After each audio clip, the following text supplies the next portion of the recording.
In some ways, I suppose this is an unusual text to choose on Easter. There are lots of other ones I could have picked, especially given the fact of what's happened 2,000 years ago, and that we could focus on just looking at the narratives that are all associated. But I want to look at this in a different way. This is just how I'm bent. For me, Easter carries with it, I don't have the sentimental aspects of Easter.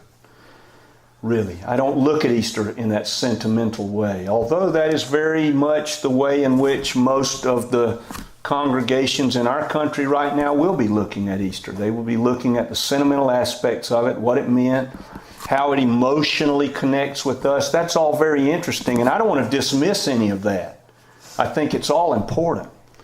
However, how is it that if that's what carries us on Easter, that people can come to a congregational setting like this one, or any one, can hear the Easter message proclaimed, gone through, can, even if the sermon happens to touch on some of the factual data along with the resurrection, that the resurrection is a fact of history, if they get into that a person can sit through that Sunday after Sunday, year in and year out, hear it, and walk away unchanged and unconvinced. I mean, let's face it.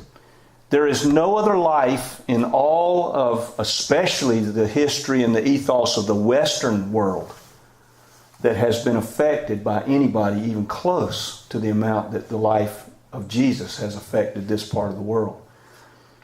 So, what does it mean? Let's take a look at this text. I'll begin reading in verse 1 of 1 John. That which was from the beginning, which we have heard, which we have seen with our eyes, which we've looked at, which our hands have touched, this we proclaim concerning the word of life. The life appeared, and we have seen it, and we testify to it, and we proclaim to you the eternal life which was with the Father and has appeared to us. We proclaim to you what we have seen and heard, so that you may have fellowship with us, and our fellowship is with the Father and His Son, Jesus the Christ. We write this to make our joy complete. Now, what is the significance of this text? It has one significance very specifically when it comes to Easter, and it is this. This guy says he's an eyewitness. That means everything. This is not somebody who heard the story. This is not somebody who's got some sentimental attachment to it, who just wants to talk about it as though it's some kind of legendary material. This is a person who says this is what we saw, this is what we heard, this is what we handled with our hands. So you have to come to that and say, okay, there are only two possibilities here with regard to what John says. There are only two. Either he's telling the truth or he's not. That's it. I mean, I grow so weary of all. That's why the sentimental aspects of Easter for me are just, I don't have a lot of interest in them, because for me, it's either true or it's not. Period.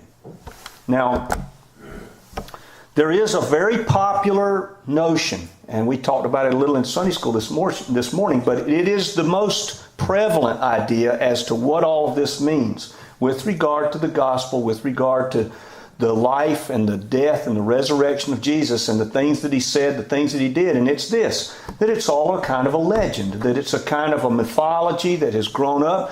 And if we're going to be honest about Jesus' life, you have to say there are components of it that have that appearance. They do. They look kind of like something that somebody would write out as a legend. But then you have to say, but what about all of the facts that are attached to it? Would a legend explain some of these things? And we're going to take a look at some of those today. Now, if He didn't rise from the tomb, and this is where I am, I don't know where you are, but this is where Rip is. If Jesus didn't come physically from the tomb, if that's not a fact of history, then for me, none of this matters. None of it.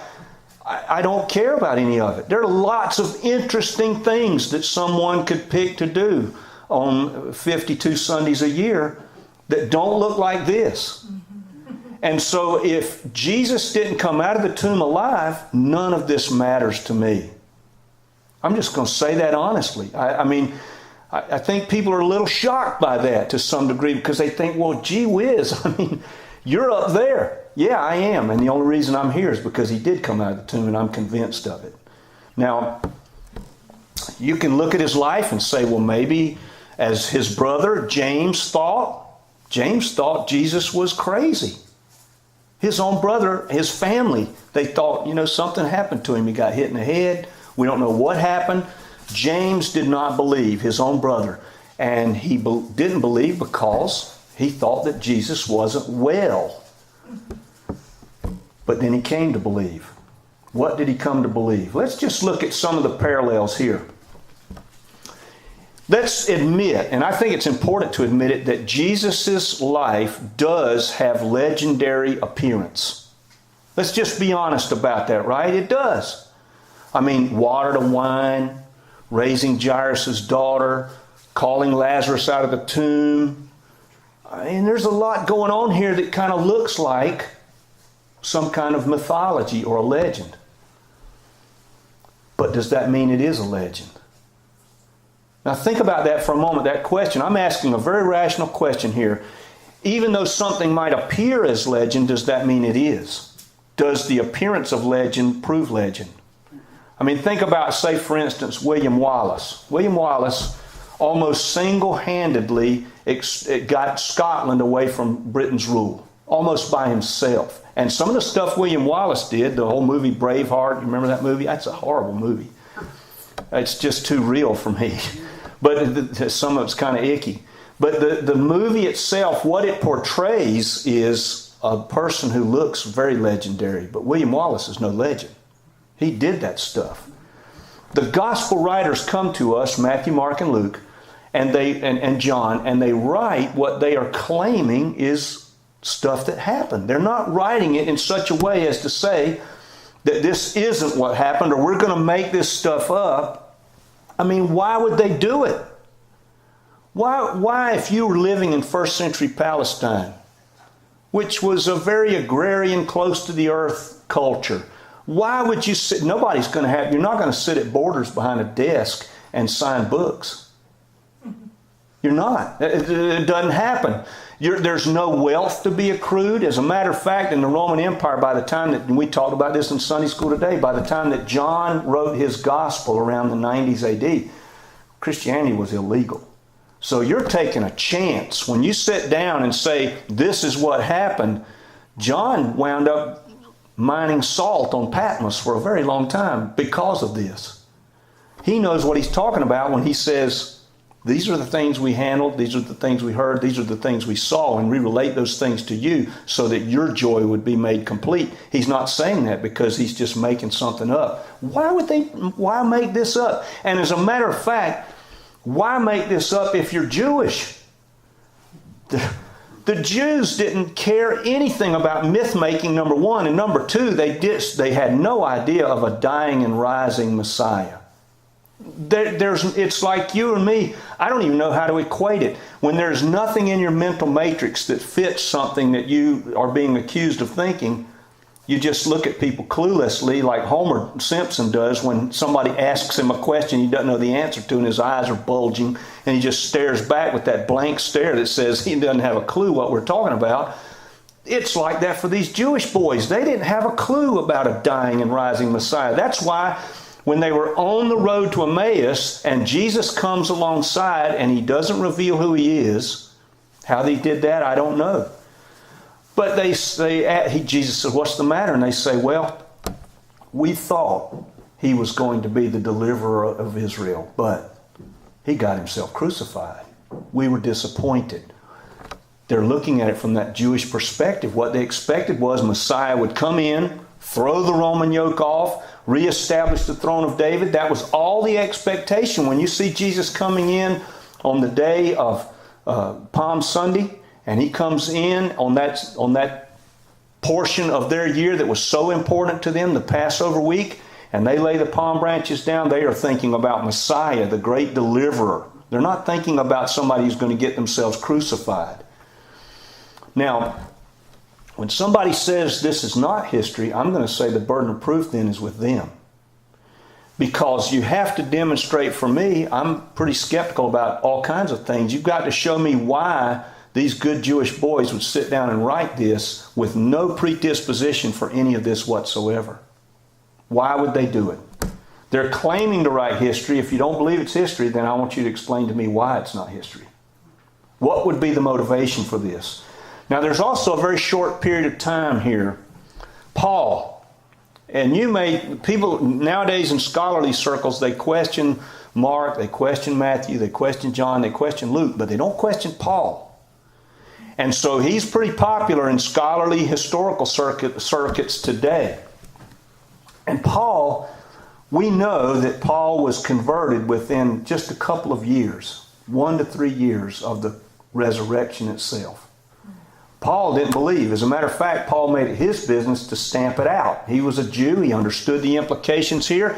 This blasphemer, Jesus, who had claimed himself to be God in the flesh, who stood before the high priest, as he did in Mark 14, and said, the high priest looks at him and says, "Hey, are you the Christ?" Jesus says, "I am." And then he says, "And you'll see the Son of Man coming in the clouds," which the Jewish minds understood exactly what he meant. This is God himself coming to judge the earth. Priest tears his robe. Why did he tear his robe? Because he understood him. He knew what Jesus was claiming himself to be. And he said, "We don't need to hear anything else. You're worthy of death. You've blasphemed." These Jewish guys knew what they were listening to. All right, Paul gets converted to, here's Paul. Let's see, let me give you Paul's academic list here as he lists himself. He says, born to the tribe of Benjamin, circumcised on the 8th day, a Pharisee of the Pharisees, and before the law, blameless. So this guy knows what he's talking about when he talks about anything to do with Judaism. He is persecuting the church. He is going out and doing it because he thinks he's doing God's work, to round up these people who believe in this new way from this blasphemer Jesus who claimed himself to be God.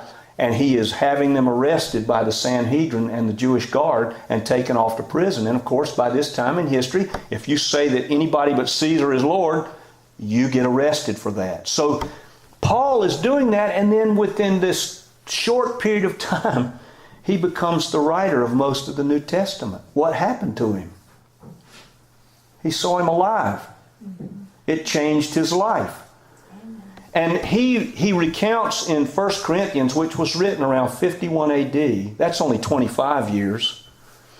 He recounts what he was given way earlier. When was that? Well, he was in the presence of Peter, James, and John in 35 AD in Galatia. Well, Jesus was crucified in 30 AD. That's not very long. So, again, this tiny little period of time, why would anybody write a legend in that short period of time? Is it reasonable to believe that there'd be legendary material in this short period of time? As a matter of fact, scholarly folk who study these things, and I'm totally in agreement, not that my agreement means that much, but if you look at the Gospels, the 4 Gospels, there's something missing in the Gospels that if they were written a little while later would have been there. You know what that is? In 66 AD, the general Titus laid siege to Jerusalem, and you have what are known as the Jewish Wars for 4 years. Remember Jesus standing in front of the temple? He says, "I tell you the truth, there's a day coming when not one stone will lay upon another." He was talking about that because Titus leveled the temple right down to the ground, and it was never rebuilt. Well, that was 66 AD. Do you think maybe if something like that happened that the gospel writers might have recorded that? But they don't. Neither does Luke in Acts. Why? They're all written before that. So the Gospels contain very early material of a very historical nature. And it can be trusted as historical. As a matter of fact, in historical circles within New Testament studies, Luke is being dissected. And there were lots of things in Luke that were questioned. This couldn't have been this couldn't have been that. And lo and behold, the more they dig up with regard to the archaeology of Luke's Gospel and Luke Acts, the more they figure out that Luke was a really good historian. He knew what he was writing down. So, here we have this event taking place. Now, what do you think Mike could have set all of this off that could have just disrupted this whole process that we're celebrating here today. It's a very easy thing. All that had to happen was, say within the first couple of weeks of the crucifixion, if they wanted to put this whole thing to bed, all they had to do was open up the tomb and drag the body out and say, here's your Messiah. That's all they had to do. I mean, easy. The Romans could have done it. They have access. Nobody can seal a tomb that the Romans couldn't open. They had access to it. The Sanhedrin could have done it. Nobody could seal a Jewish tomb that the Sanhedrin couldn't open. They were the legal authority of Judaism. They could have done that. Didn't happen. Now, why didn't it happen? And some people say, well, just like Matthew says, the disciples came in the night and stole the body. Well, okay, let's take that as a possibility. It's possible. Would they then go around and risk their lives to say things that they knew weren't true? I mean, after all, if you're a disciple and you go and steal the body and then you go around saying Jesus lives, the tomb's empty, you know it's not true. That doesn't make any sense at all to me. There are lots of things within the Gospels that are so Jewish. For instance, they had no idea of any kind of resurrection prior to the eschaton. Now, the eschaton is the last things. You remember when Jesus went to Lazarus' tomb and he's going to call Lazarus out of the tomb. And Martha comes to him and says, okay, what's going on here? And Jesus says, I'm the resurrection and the life. Anyone who dies and believes in me will live. Do you believe this, Martha? And Martha, the good Jewish girl, says, yes, I know we'll be raised up on the last day. That's what the Jews understood. Jesus came out of the tomb long before the last day. So the Jews, there's no Jewish mindset here that connects with the resurrection. You have all kinds of things about the Gospels that are difficult for the Jewish mind. For instance, women came to the tomb. Women were the first people that found him. Well, that's not a Jewish good thing. I mean, if you're writing a legend, you're going to have Peter show up first, or some guy. You're not going to have women. Women, according to Josephus, the first century historian, said could not be trusted. Surely can't have them testify in a court of law. Their minds are just too frivolous and flippant to be trusted. But guess who finds Jesus first? The women. That's why when they come back to the disciples and they report what they've seen, the disciples go, well, you sure about that? They weren't sure. Jesus was hung on a tree, which for the Jewish mind was the most accursed thing that could have possibly happened to him. Now, if you're looking at Jesus as the Messiah, that's not the way it's going to go. He's not going to be hung on a tree. There are lots of things that we could look at on Easter. Lots of them. And they could make us feel good. I'm not for any of that. For me, it's either true or it's not. That's all. That's all. And if it's true, then it's got to matter to us in a way that goes far beyond anything of sentimental nature. Now, if Jesus didn't come back from the tomb, I'm with Paul. You know what Paul said? He said, if Jesus isn't raised, we are the most miserable of people there are, because we've believed something that's not true and we've hung our life on it. And if Jesus didn't come back from that grave, I'm with him. I'm not here. I'm out of here if this isn't true, because truth means that much to me. And I have studied this for the entirety of my life as a believer. And I read the atheists. I read their books. And I am more convinced than I've ever been in my life that these things are true. The gospel of Jesus, the reason I believe people walk away from it is this. Jesus comes to us and he makes a demand of us. All the facts are there. Anybody that really wants to take a look at it can. But the reason that people can look at all those facts and turn away is because that Jesus demands something of us. He demands that we surrender to him. And that's very hard for some. For you and I who've believed, it's life. It's life. On the night that Jesus was betrayed. Can I say something? You surely can. Just now on TV I was watching,